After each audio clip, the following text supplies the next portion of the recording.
There are nearly 35,000 NGOs operating now in Egypt since the first one was established in 1821. The January uprising in 2011 was a turning point. It witnessed a huge boom. 15,000 new NGOs were established in the last 4 years alone.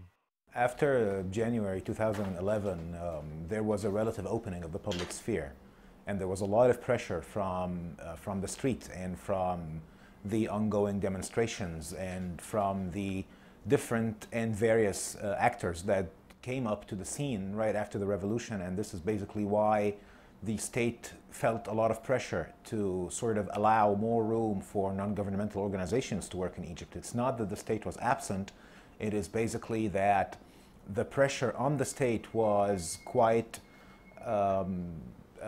acute.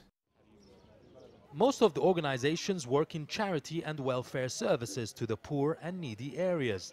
There was a surge in human rights, political as well as Islamist-led groups after 2011.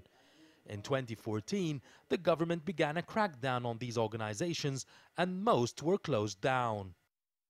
All these different measures reflected the state's will to sort of limit political activism in Egypt. And a lot of this activism was either done by non-institutional political forces like social movements or by non-governmental organizations. And there was a definite willingness from the state to actually sort of curb or limit the different forces of opposition and to lower the ceiling of freedoms of expression.